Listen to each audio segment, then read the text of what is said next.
자, 안녕하세요. 반갑습니다. 11월 3일 주식 정리해드리는 주정남. 오늘도 중요한 시장 정리부터 한번 시작해보도록 하겠습니다. 들어보시고 도움 된다면 구독과 좋아요, 알림 설정 부탁드리고요. 자, 어떤 내용이 있는지 한번 보도록 하자면, 일단 뉴욕 증시는 페드의 금리 인상 종료 기대감이 지속된 영향으로 3대 지수 모두 큰 폭으로 상승 마감하는 모습이 보여지게 되었습니다. 이 부분에 대해서 조금만 디테일하게 보도록 하자면, 전일 FOMC 회의가 맞춰지게 되었죠. 자, 그런 다음에 페드는 시장의 예상대로 2회 연속 기준금리를 동결하는 움직임을 보여주게 되었습니다. 다만 이 제롬 파월 페드 의장은 2회 연속 동결로 금리를 다시 올리기 어려울 것이다 라는 생각은 틀렸다면서도 금리 인상 가능성은 열어두었지만 지금 장기 국채금리 상승이 통화정책에 영향을 미친다라고 언급을 하면서 채권금리 상승이 이 추가 긴축 필요성을 낮췄음을 인정하였습니다. 한마디로 이 국채금리가 너무 높은 모습을 보여주고 그러한 움직임이 시장의 유동성을 빨아들이는 모습이 보여지게 되다 보니까 굳이 연준에서 먼저 나서서 유동성을 빨아들이기 위해서 금리 인상을 진행하지 않았다. 라는 부분이 인상적이었다라고 우리가 확인을 할 수가 있는 것이죠. 자, 그런데 지금 이 순간에도 이 장기 국채가 조금 올라가는 모습이 보여주곤 있지만 여전히 이 금리가 높은 모습을 보여주고 있기 때문에 시장에서는 페드의 금리 인상 사이클이 끝났다라는 평가를 하고 있고요. 그리고 이러한 부분의 영향으로 인해서 증시가 올라가는 모습이 보여지게 되었던 것인데, 그런데 어느 정도나 이에 대해서 긍정적으로 생각하고 있는지 구체적인 숫자에 대해서 말씀드리도록 하자면, 시카고 상품거래소 이 페드워치에 따르면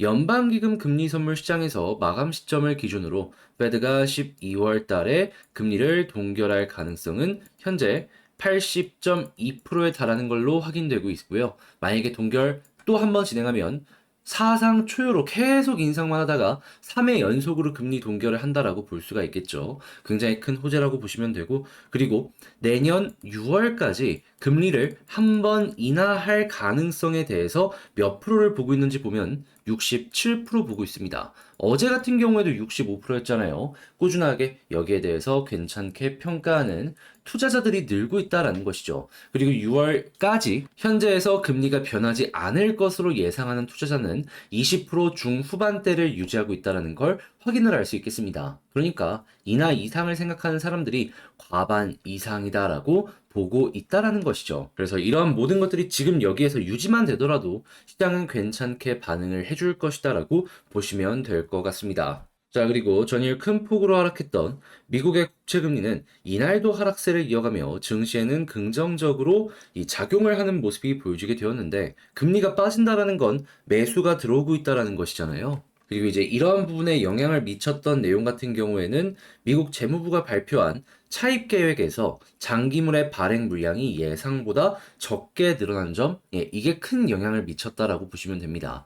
자, 그래가지고 이에 대해서도 크게 뭐 악재로 바뀌는 이러한 소식이 들려오는 게 아니라면 현재 분위기가 한동안 이어질 것이다라고 봐도 아주 좋겠죠. 다만 이날 발표된 고용지표는 약간 엇갈리는 모습이 보여졌습니다. 예상치로 잡았던 여러 가지 부분에 있어가지고 그거보다는 약간 높게 나오는 모습이 보여지게 되었거든요. 그런데 이제 구체적으로 절대값으로만 생각을 한다면은 일단 최근에 발표된 이제 감원 보고서를 기준으로 말씀드릴게요. 그때 10월 감원 계획은 36,836명으로 저번 달 47,457명보다 22% 감소하는 모습이 보여졌고, 시장 예상치보다는 조금 좀 덜하다라는 부분이 보여지게 되었거든요. 하지만 전년 동월 대비나 아니면 이제 올해 들어서 지금까지의 감원 계획을 살펴보게 된다면 2020년 이후에 가장 많은 수준을 보여지게 되었다 보니까 대박은 아니어도 이 정도면은 충분히 만족스럽지라는 분위기가 기저에 깔리게 되었다라고 볼 수 있을 것 같습니다. 자, 그렇게 해서 미국의 고용도 안정되는 모습이 보여지게 된다면 임금 상승률도 자연스럽게 안정의 모습을 보여줄 수밖에 없을 것이고 인플레에 큰 영향을 미치겠죠. 그래서 어떻게 보면은 이 역시도 조금 더 속도를 내면 좋겠지만 욕심 안 낸다면 지금도 만족스럽다 정도로 볼 수 있을 것 같습니다. 자, 그리고 국제유가는 WTI 기준으로 82.46달러. 조금 올랐어요. 2.51%. 그리고 채권은 혼조에 2년물이 조금 반대로 갔습니다. 그리고 이제 달러는 약세, 금 가격은 상승 마감하게 되었습니다. 아직 이스라엘 관련해가지고 불안이 있어갖고 유가가 이제 크게 빠지는 건 좀 힘들 것 같아 보인다라고 싶긴 하지만 그래도 이제 조금씩 조금씩 안정되는 모습이 빠르게 나왔으면 좋겠네요. 아무래도 주변국이 참전을 안 하면 이스라엘 이제 팔레스타인은 산유국이 아니잖아요. 자, 그러면 이제 이러한 상황에서 미국은 어떠한 움직임을 보여주고 있고, 개별적인 기업들은 지금 우리가 어떤 걸 좀 주목해서 봐야 될지 여기에 집중해서 살펴보도록 하자면요. 일단 이 중동의 불안이 계속 커지다 보니까 미국에서 계속해서 이제 에너지에 끌려 들어가지 않기 위해서 움직임을 큰 거 하나 보여주고 있습니다. 그게 뭐냐? 이 전 세계 원유 생산, 다시 원유 매장량 1등이 베네수엘라거든요. 근데 베네수엘라 같은 경우에는 반미 노선을 갖고 있는 이제 국가다 보니까 미국이 제재를 굉장히 오랫동안 해왔는데 일단 국익을 위해서라면은 이전의 스탠스를 순식간에 바꿀 수 있는 게 국제 정치다 보니까 필요하니 베네수엘라 석유 수입 재개를 타진한다. 이런 내용 우리에게 보여주고 있습니다. 그리고 이거는 미국뿐만 아니라 중국 역시 마찬가지다라고 볼 수 있고요. 자, 그러면은 여기서 많이 뽑아내는 모습을 보여주면 보여줄수록 상대적으로 사우디나 뭐 러시아 같은 이런 지역들의 영향력이 조금 덜해질 수가 있겠죠. 그럼 이제 이런 부분들 자체로 에너지 가격 자체에는 안정세를 보여줄 것이다라고 기대를 하면서 보는 거 좋을 것 같고요. 자, 그리고 스타링크 손익분기점에 드디어 도달을 했다라는 내용이 들려오게 되었습니다. 훌륭한 성과라고 하는데, 말도 안 되죠. 이게 이 위성 쏘아내는데 드는 돈이 얼만데 흑자를 내기 시작을 했다. 감탄 그 자체고, 이 다음부터는 상장 가능성 쭉 올라갈 테니까 지금부터는 상업용 위성 관련주로 연결되는 종목들 한국에서 여러분들 꾸준하게 한번 살펴보시면 좋겠습니다. 특히나 이 스페이스 X에 납품을 하는 한국 기업들이 꽤 있어요. 걔네들 여러분들 꼭 감안을 하시면서 보시면 좋겠네요. 자, 그리고 니콜라 수소 연료 트럭 277대를 지금 주문을 받았다라고 해요. 그러면서 주가 장중 10% 상승하는 모습이 보여지게 되었다라고 하는데 여기서 이제 우리가 알 수 있는 건 뭐다? 야, 이거 수소 생태계가 생각했던 것보다 빠르게 올라오겠는데. 그러면 수소는 한국 기업들도 정말 오랫동안 연구 개발을 해왔던 그러한 섹터이기 때문에 우리나라에서도 야, 이런 분위기에 맞춰서 올라갈 수 있겠다 생각을 하시면 좋을 것 같습니다. 자, 그리고 지금 한국차가 미국에서 굉장히 많이 팔리는 모습이 보여주고 있는데 지금 원달러 관련해가지고 이 현대랑 기아 같은 경우에는 영업이익률이 어마어마하게 높은 상황이죠. 자, 그러면 이 회사 같은 경우에는 원달러 지금 이 유지만 되더라도 앞으로도 영업이익률은 걱정할 필요가 없겠다라는 식으로 접근을 해보는 거 좋을 것 같습니다. 자, 그리고 지금 삼성이랑 LG랑 디스플레이로는 이제 동맹을 맺고 이 아래에서 올라오는 기업들을 좀 누르려는 이런 모습을 많이 보여주고 있죠. 실제로 소송도 많이 진행을 하고 있고. 그런데 삼성 디스플레이 여기서 멈추지 않고 또 한 번 기술 탈취로 의혹이 떠오르고 있는 이 BOE에 제소를 진행했다라고 지금 또 한 번의 소식이 들려오게 되었습니다. 특히나 이걸 중국 법원이 아니라 미국 법원에다가 제소를 한 것이기 때문에 물론 중국 내에서 이제 돌아다니는 부분 같은 경우에는 막지 못할 거예요. 하지만 이 제품이 해외로 수출되는 거 미국에서 막혀버리면은 전 세계적으로도 영향이 갈 수밖에 없을 것이다. 자, 그래가지고 여기서 또 한 번 이기는 모습이 보여주게 된다면은 우리나라 디스플레이 시장이 한 번 더 앞서 나가는 모습이 보여줄 수 있으니까 여기에 대해서도 후속 뉴스 꼭 기억을 하시면서 보셨으면 좋겠습니다. 자, 그리고 조선 3사 수주 지금 순항이다라고 이야기가 들려오고 있는데 하나오션, 삼성, 중공업 올해 목표액 달성할까 기대를 하면서 보게 되고 있는 상황이죠. 다만 알아둬야 되는 게 뭐냐 하면 지금 굉장히 이 실적이 잘 쌓여가고 있잖아요. 수주가 내년이랑 내후년에 올해보다는 조금 줄어들 것이다라는 전망이 많아요. 물론 아직 친환경 선박으로의 대전환기가 오지는 않았기 때문에 그러한 부분들도 기대는 할 수는 있겠죠. 하지만 쉬어간다라는 건 주가 역시도 잠깐 주춤주춤하면서 아래에서 횡보할 가능성이 높다라고 볼 수가 있는 것이잖아요. 자, 그러다 보니 일단 이런 부분으로 인해서 향후 몇 년치 먹거리를 끌고 올 수 있는지 이걸 좀 집중하시면서 여러분들도 살펴보시는 거 상당히 괜찮을 것 같습니다. 자, 그리고 지금 희비 엇갈린 화장품 대장주 얘기하면서 LG생건이랑 아모레 얘기를 하고 있는데 이 두 종목의 이 차이점에 대해서 말씀드리면 아모레가 어제 이 리포트가 굉장히 많이 나왔는데 얘의 공통적으로 하는 이야기의 특징은 뭐냐 하면 중국에서의 이 비중을 낮추고 그 이외에 북미나 유럽에서의 비중을 높였다. 그래가지고 수익 다변화로 인해서 중국에서는 오히려 적자 났거든요. 그럼에도 불구하고 다른 데에서 올라오는 모습이 보여지고 있다 보니까는 오히려 전체적으로 레벨업하는 모습이 보여지게 되었다. 그렇게 아모레 같은 경우에는 높은 평가를 받았던 것이고요. LG생건은 이와 반대되는 움직임이 좀 보여졌다, 아쉬웠다 라고 하다 보니까는 주가가 상대적으로 조금 안 좋은 모습이 보여지게 되었다 라고 볼 수가 있는 겁니다. 자, 그래가지고 이 중국 의존도가 너무 높은 기업들 같은 경우에는 이 아모레 케이스를 보시면서 조금 이제 약간 조심하시면 좋을 것 같고요. 그리고 이제 불특정 다수의 국가들에게 좀 영업력을 많이 펼치고 있는 기업들 같은 경우에는 야, 얘 높은 평가 받는 이유가 있네. 라는 걸 이제 참고를 하시면서 여러분들도 차근차근 보셨으면 좋겠습니다. 자, 이렇게 해서 시장 정리 한번 싹 해봤는데 어떻게 여러분들께 도움이 되었을지 모르겠습니다. 잘 보았다라고 생각을 하신다면 구독과 좋아요, 알림 설정 한 번씩 부탁을 드리고요. 그리고 지금 말씀드린 내용들 같은 경우에는 텔레그램 공부방을 통해서 이렇게 올려드린 부분이거든요. 그래서 같이 한번 공부해보고 싶다. 제가 올려놓는 이러한 공부 내용들 참고해보고 싶다라고 생각을 하신다면은 그 영상 소개란에 있는 텔레그램 링크 있거든요. 클릭하시고 입장을 하시면 되겠습니다. 자, 그러면 개별 종목 한번 살펴보도록 할게요. 자, 안녕하세요. 반갑습니다. 제가 이번에 가지고 온 종목은 두산 에너빌리티를 가지고 왔습니다. 일단 제가 어제도 그렇고 그 전에도 그렇고 영상을 통해서 말씀드렸던 게 있죠. 그게 뭐냐?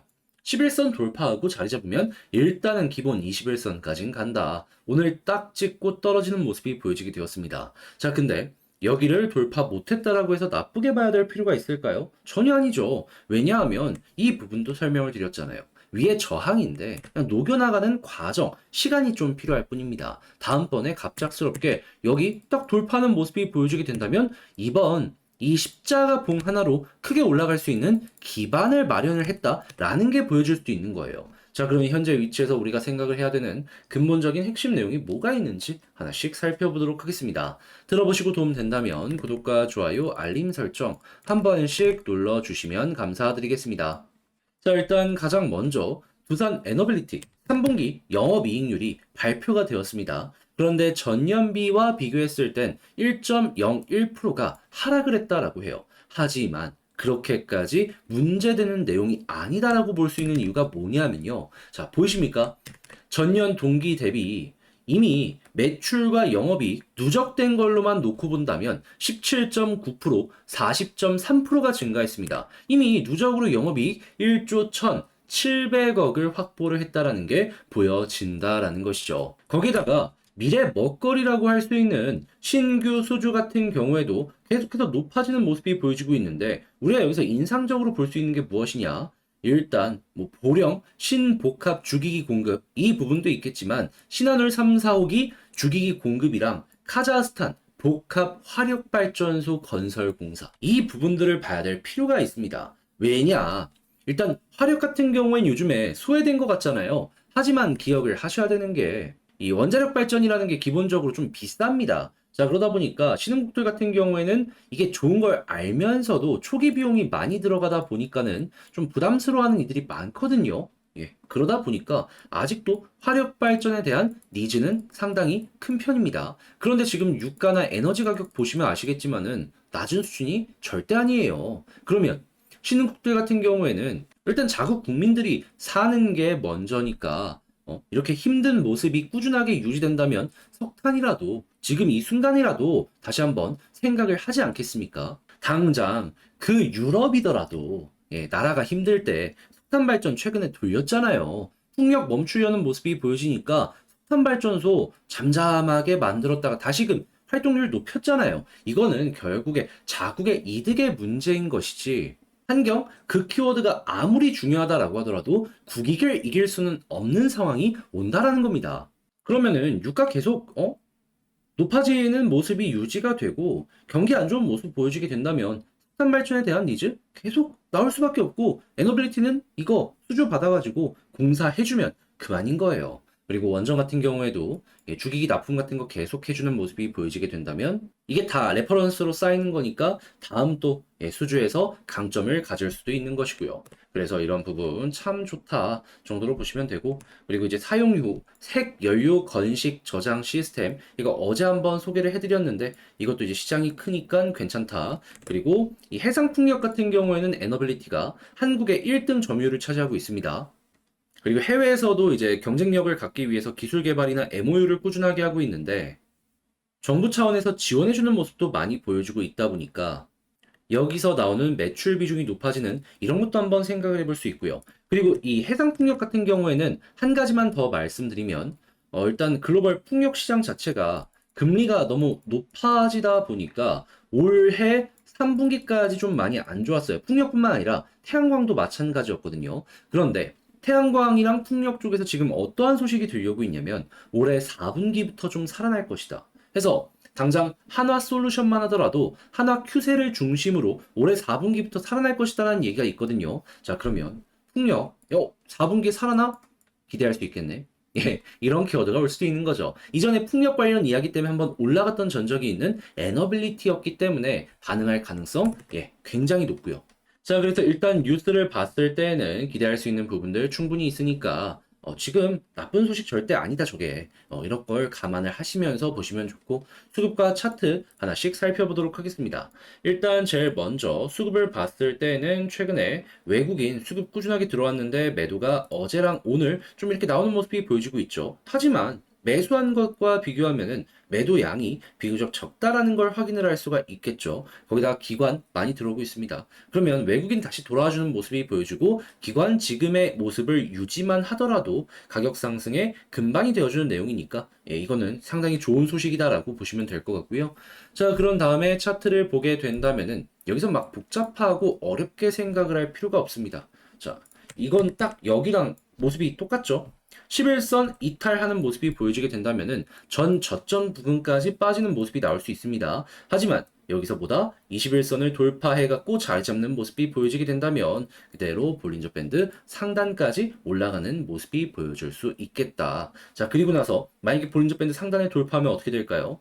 타고 올라가는 겁니다. 그리고 이탈되는 모습이 크게 보여지게 된다면 거기서 익절을 생각하시면 되는 거고요. 그런 다음에 21선을 중심으로 이렇게 움직이는 것이다 보니까 21선 이탈 나오게 된다면 추가적으로 크게 빠지는 거 생각하시면 되고요. 근데 이건 너무 나중 얘기니까 일단은 볼린저 밴드 상단을 중심으로 올라가는 모습이 보여지게 되었을 때 어디까지 갈 수 있는지 여기에 집중을 하시면 좋을 것 같습니다. 그때 제 개인적인 생각은 61선 돌파하면 481선은 무난하지 않을까 싶네요.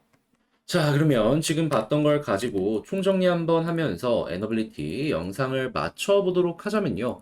일단 첫 번째 같은 경우에 이번에 실적이 발표가 되었는데 까놓고 보니까 뭐 나쁜 소식은 없었다. 오히려 좋은 소식이고 기대될 수 있는 부분들도 많이 보여주고 있기 때문에 이거는 조금 더 시간이 흘러가면은 이건 호재였구나 라고 생각을 할 수 있을 것 같다. 그리고 두 번째, 수급을 딱 봤을 때는 지금 어떤 모습이 보여주고 있다? 좋다. 다만 외국인이 조금 더 매수 많이 해주면 좋겠다. 기관은 유지만 해줘도 너무 퍼펙트하고, 자, 그리고 세 번째 같은 경우에는 이 가격적으로 지지라인은 11선 보면 되는데 이탈하면은 전 저점까지 이탈할 수 있으니 이거는 좀 이거는 좀 이제 큰 흐름으로 보시면 좋을 것 같고요. 그리고 이제 이런 상황에서 11선 위에서 횡보하는 모습에서 21선 돌파하는 모습이 보여지게 된다면 그대로 볼린저 밴드 상단 부근까지 올라가는 모습 노려보시면 되고요. 만약에 여기를 돌파하는 모습이 보여지게 된다. 그러면 이탈하기 전까지는 홀딩하다 보면 계속 올라가는 모습 노려볼 수 있을 것이다.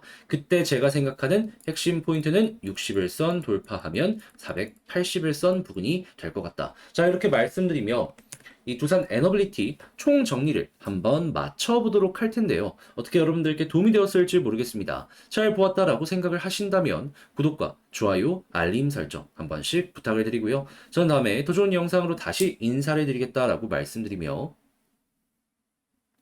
여러분 이번 주말 잘 보내셨으면 좋겠습니다. 감사합니다.